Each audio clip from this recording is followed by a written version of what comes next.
नमस्कार दोस्तों। हमारे चैनल कोट्स लाइफ 3 में आप सबका बहुत बहुत स्वागत है। आज हम बात करेंगे भारत के एक और ऐतिहासिक किले के बारे में जो अपने आप में अद्भुत है। भारत कई महान और शक्तिशाली साम्राज्यों का निवास स्थान रहा है, जिन्होंने भारत के कई क्षेत्रों में विभिन्न प्रकार के किलों और महलों का निर्माण करवाया है। यह किले भारतीय इतिहास को पुनर्जीवित करने की क्षमता रखते हुए आज भी अपना अस्तित्व बनाए हुए है। भारत के सबसे ऐतिहासिक और महान किलों में से एक रायगढ़ किला महाराष्ट्र के रायगढ़ जिले में स्थित है। यह किला भारतीय संस्कृति और वास्तुकला का सर्वोच्च उदाहरण है। महाड़ से 25 किलोमीटर दूर यह किला हिंदवी स्वराज्य और मराठा इतिहास का सबसे महत्वपूर्ण किला है। रायगढ़ किला स्वतंत्र स्वराज्य की पहली राजधानी है। इस किले का छत्रपति शिवाजी महाराज द्वारा पुनर्निर्माण कराया गया, तब जाकर इस किले का नाम रायगढ़ हुआ। रायगढ़ किला मुंबई, पुणे और सातारा से सामान दूरी पर है।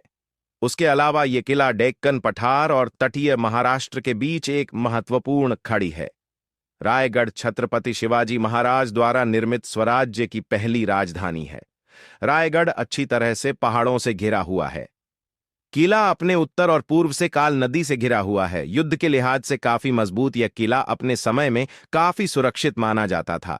अगर आसमान साफ है तो पूर्व में राजगढ़, तोरना और दक्षिण में प्रतापगढ़, वासोटा और मकरंदगढ़ देख सकते हैं।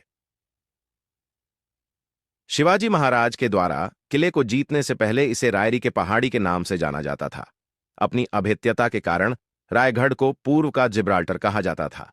16वीं शताब्दी में जब इसे किले के रूप में विकसित नहीं किया गया था, तब इसे स्थानीय लोगों द्वारा रशिवता और तनास कहा जाता था। किले को अलग अलग समय में अलग अलग 15 नामों से जाना जाता था। किले का इस्तेमाल शुरू में निजाम शाही शासन में कैदियों को रखने के लिए किया जाता था।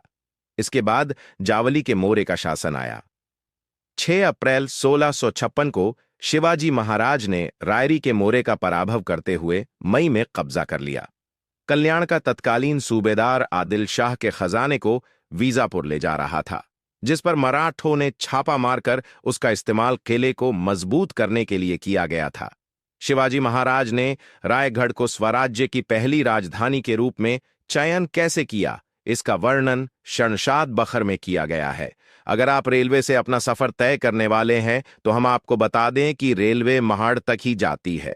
उसके बाद आपको बाकी का सफर बस कप के जरिए पूरा करना पड़ेगा, जो कि 25 किलोमीटर का रास्ता है। रेल रास्ते से आपको काफी लुभावने नज़ारे देखने को मिलेंगे। अगर आप विमान से रायगढ़ जाना चाहते हैं तो आपको मुंबई या फिर पुणे की टिकट बुक करनी पड़ेगी और वहां से बस, ट्रेन या फिर कैब के जरिए बाकी का सफर पूरा करना होगा। सफर के लिए सड़क मार्ग सबसे बेहतरीन रहेगा। आप जैसे चाहे जिस रास्ते से चाहे वैसे अपनी मर्जी से जा सकते हैं। सड़क मार्ग से आप बस, कैब या अपनी प्राइवेट गाड़ी से जा सकते हैं।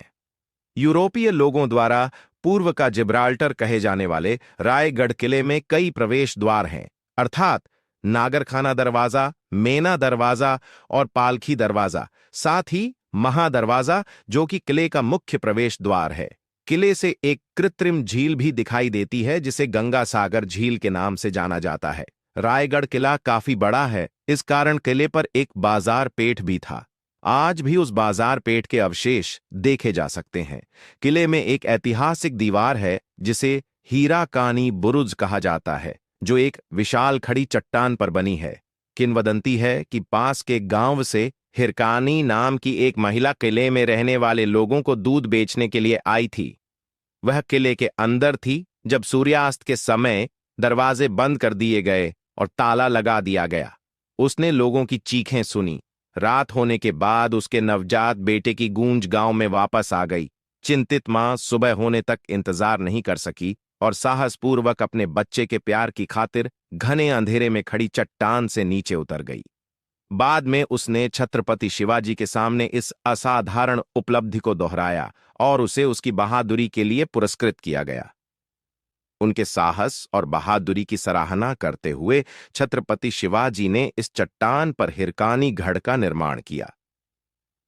हिरकानी बुरुज रायगढ़ का महत्वपूर्ण पहलू है, यह साहस का प्रतीक है। किले पर मौजूद रायारेश्वर मंदिर किले के मुख्य आकर्षणों में से एक है। यह मंदिर भगवान शिवशंकर को समर्पित है। इन्हीं के नाम पर किले की पहाड़ी को रायरी के नाम से जाना जाता था। 3 अप्रैल 1680 को रायगढ़ पर जब छत्रपति शिवाजी महाराज का निधन हुआ, उनके निधन के बाद शिवाजी महाराज की समाधि इसी किले पर बनाई गई। ये समाधि स्थल आज भी बेहद अच्छी अवस्था में मौजूद है और देखने लायक है। इसी समाधि के सामने शिवाजी महाराज के पालतू कुत्ते की मूर्ति थी, पर कुछ सालों पहले कुछ समाजकंटकों ने इसे तोड़ दिया। शिवाजी महाराज ने किले के पुनर्निर्माण का कार्य स्वराज्य के मशहूर स्थापत्य विशारद हिरोजी इंदुलकर को सौंपा था। जब किला बनकर तैयार हुआ और महाराज ने जब किला देखा तो वह बेहद खुश हुए और उन्होंने हिरोजी इंदुलकर से कुछ भी मांगना चाहते हैं वो मांगने को कहा। हिरोजी इंदुलकर ने जो मांगा वो बहुत ही चौंकाने वाला था। उन्होंने शिवाजी महाराज से कहा कि उन्हें कुछ भी नहीं चाहिए, बस मेरे नाम की एक ईंट इस किले के सीढ़ी में चाहिए, ताकि जब भी आप किले पर आए तो आपके पैर की धूल मेरे नाम की सीढ़ी पर पड़े। बस यही मेरे लिए सब कुछ होगा। और जब आप किले पर जाओगे तब आपको किले की सीढ़ी पर हिरोजी इंदुलकर के नाम की पायरी देखने को मिलेगी। जिसे भी मृत्यु दंड के लिए दंडित किया जाता था, उसे इस तकमक टोक से नीचे फेंक दिया जाता था। बहुत से लोगों को यहां से फेंक कर मार दिया गया है। यहां से दिखने वाला नजारा काफी लुभावना है। रायगढ़ का प्राचीन नाम रायरी था। यूरोपीय लोग इसे पूर्व का जिब्राल्टर कहते थे। जिब्राल्टर का थाना उतना ही मजबूत था जितना कि रायगढ़ है। जब इसे किले के रूप में विकसित नहीं किया गया था, तब इसे स्थानीय लोगों द्वारा रशिवता और तनास कहा जाता था। इसकी ऊंचाई और चारों ओर गहरी खाई होने की वजह से इसे नंदादीप के नाम से भी जाना जाता था। निजामशाही में रायगढ़ का उपयोग कैदियों को रखने के लिए किया जाता था। जब शिवाजी महाराज ने रायरी पर हमला किया तो रायरी के यशवंतराव मोरे जावली छोड़कर भाग गए और रायगढ़ पर रहने लगे, जबकि प्रतापराव मोरे वीजापुर भाग गए। शिवाजी महाराज ने 6 अप्रैल 1666 को रायगढ़ की घेराबंदी की और मई के महीने में रायगढ़ पर जीत हासिल की और ऐसे ही रायरी महाराज के कब्जे में आ गया। कल्याण के सूबेदार जब आदिल शाह का खजाना वीजापुर ले जा रहे थे, तब उसके काफिले पर हमला करके जो खजाना जब्त कर लिया गया, उस खजाने से रायगढ़ का पुनर्निर्माण किया गया। राजधानी बनाने के लिए रायगढ़ का माथा सुविधाजनक और पर्याप्त है। ये उस क्षेत्र का सबसे कठिन स्थान है। यह किला समुद्री परिवहन के नजदीक भी है, इसलिए महाराज ने रायगढ़ को राजधानी के लिए चुना।